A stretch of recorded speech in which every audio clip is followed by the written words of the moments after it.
തെരഞ്ഞെടുപ്പുകളിൽ പരാജയപ്പെട്ടെടുത്ത് എങ്ങനെ വിജയിക്കാമെന്ന് തെളിയിച്ചു തന്നിട്ടുള്ള പാർട്ടിയാണ് ബി.ജെ.പി. അവർ 2018 മുതൽ പലയിടത്തും, എന്നാൽ കഴിഞ്ഞ നിയമസഭാ തെരഞ്ഞെടുപ്പിൽ മധ്യപ്രദേശിലും രാജസ്ഥാനിലും അടക്കം നടപ്പാക്കി വിജയിച്ച ഒരു തന്ത്രം ഇത്തവണ മഹാരാഷ്ട്ര, ഹരിയാന, ജാർഖണ്ഡ് എന്നിവിടങ്ങളിൽ നടത്തി വിജയിപ്പിക്കാനുള്ള ശ്രമമാണ്. പ്രധാനമായും മഹാരാഷ്ട്രയിലും ജാർഖണ്ഡിലുമാണ് ഈ തന്ത്രം അവർ പയറ്റുന്നത്.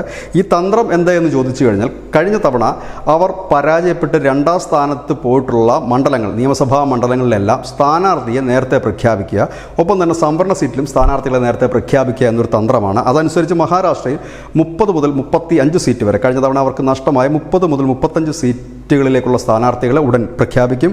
ഒപ്പം തന്നെ ജാർഖണ്ഡിൽ 25 സീറ്റുകളിലേക്കുള്ള സ്ഥാനാർത്ഥികളെ പ്രഖ്യാപിക്കും. ഹരിയാനയിൽ 20 സ്ഥാനാർത്ഥികളെ പ്രഖ്യാപിക്കും. 90 അംഗ നിയമസഭയാണ്. ആ കഴിഞ്ഞ തവണ നഷ്ടമായ 20 സീറ്റിലേക്ക് നേരത്തെ സ്ഥാനാർത്ഥികളെ പ്രഖ്യാപിക്കും. മധ്യപ്രദേശിലും രാജസ്ഥാനിലുമൊക്കെ നിയമസഭ അവർ പിടിച്ചടക്കിയത് ഈ രീതിയിൽ തന്നെയായിരുന്നു. കഴിഞ്ഞ തവണ നേരിയ വോട്ടിൻ്റെ വ്യത്യാസത്തിലോ ഇല്ലെങ്കിൽ 2ാം സ്ഥാനത്തോ എത്തിയ മണ്ഡലങ്ങളിൽ വളരെ നേരത്തെ തന്നെ മുൻകൂട്ടി സ്ഥാനാർത്ഥികളെ പ്രഖ്യാപിക്കുക, അവർക്ക് വേണ്ടിയിട്ടുള്ള പ്രചരണം ആരംഭിക്കുക. അങ്ങനെ നോക്കുമ്പോൾ നിയമസഭാ തെരഞ്ഞെടുപ്പ് ഇതുവരെ പ്രഖ്യാപിച്ചിട്ടില്ല ഹരിയാനയിലും മഹാരാഷ്ട്രയിലും ജാർഖണ്ഡിലും ഒന്നും തന്നെ. അതിനും വളരെ മുൻപ് തന്നെ സ്ഥാനാർത്ഥിയെ പ്രഖ്യാപിച്ച് പ്രചരണം നടത്തുകയാണ് ബി.ജെ.പി. ഇത് ഒരിക്കൽ അവർ പയറ്റി തെളിഞ്ഞ ഇല്ലെങ്കിൽ പയറ്റി വിജയിച്ച തന്ത്രം കൂടിയാണ്. News desk news India Malayalam.